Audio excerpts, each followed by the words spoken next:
The story you've heard says Nike stole a shoe design from Adidas and built an empire on it. Compelling narrative. Also, wrong. The real origin of the Cortez traces to a completely different company, and what actually happened involves handshake deals in Japan, hand-built prototypes, a federal lawsuit, and a $400,000 settlement that nearly destroyed Nike before it even had a name. So who did they really take it from? To find the real target, look at the archival records from the late 1960s.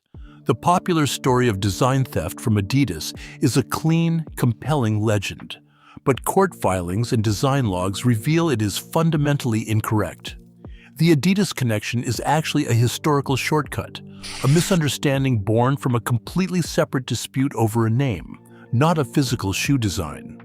The actual blueprint of the Cortez belonged to a Japanese manufacturer named Onitsuka Tiger. Before the swoosh existed, Blue Ribbon Sports, the tiny Oregon operation founded by Phil Knight and Bill Bowerman, was simply a distributor importing Onitsuka's performance running models to the United States.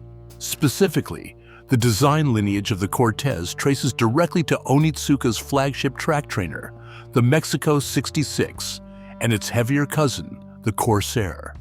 The myth of Adidas's involvement persists because it simplifies a messy corporate war into an easy underdog tale. But the paper trail is clear. The physical foam, the leather upper, and the herringbone sole did not originate in Herzogenaurach, Germany. They came from Kobe, Japan, where Onitsuka was manufacturing the very shoes Knight and Bowerman were selling out of the trunks of their cars. In January 1964, Phil Knight and Bill Bowerman shook hands on a partnership that would formally establish Blue Ribbon Sports. Knight, armed with a Stanford MBA and a pitch about high-quality, low-cost Japanese imports, secured an exclusive contract with Kiichiro Onitsuka, the founder of Onitsuka Tiger. The deal was simple. Blue Ribbon would serve as the exclusive distributor of Tiger running shoes in the western United States. While Knight managed the ledgers, shipping invoices, and mail order receipts, Bowerman, the legendary track coach at the University of Oregon, acted as the technical engine of the business. Bowerman was not a typical retail partner.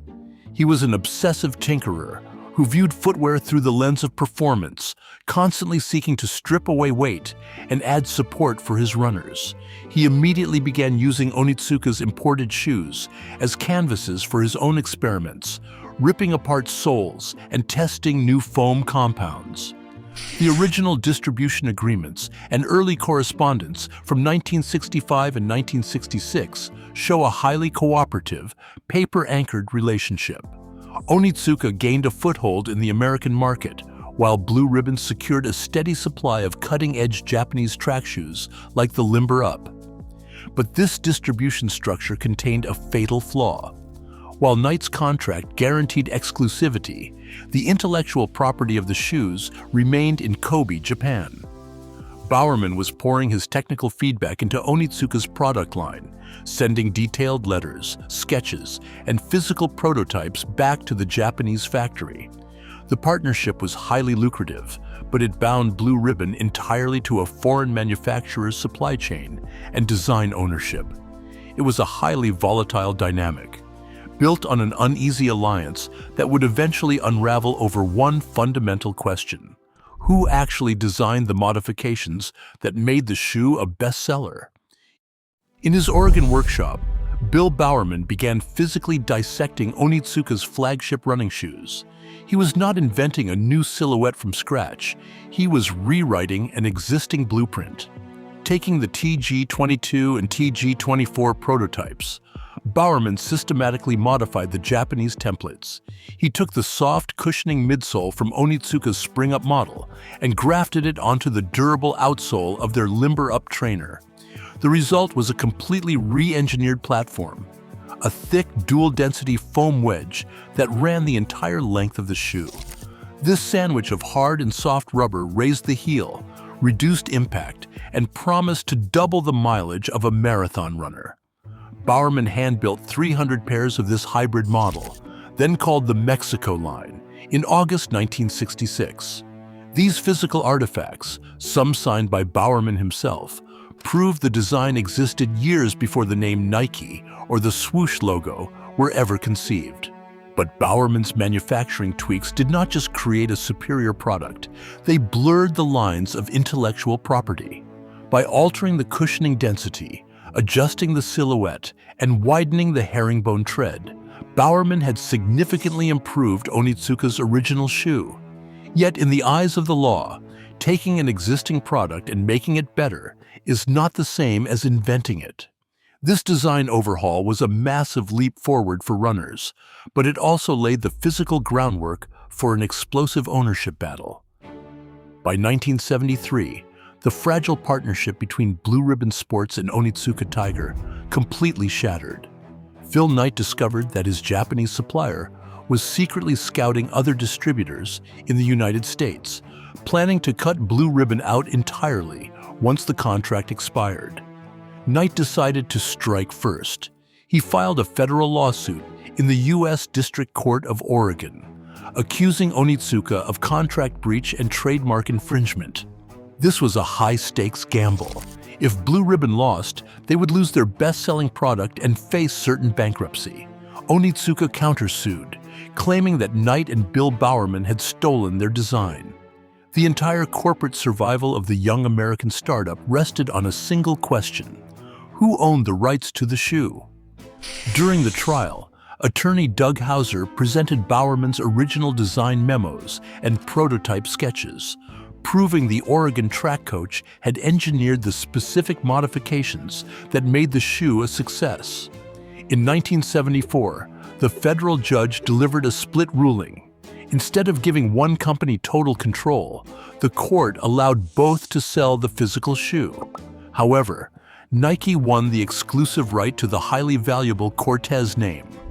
Onitsuka was forced to rebrand its version of the shoe as the Corsair. To seal the deal, Onitsuka paid Blue Ribbon a $400,000 settlement.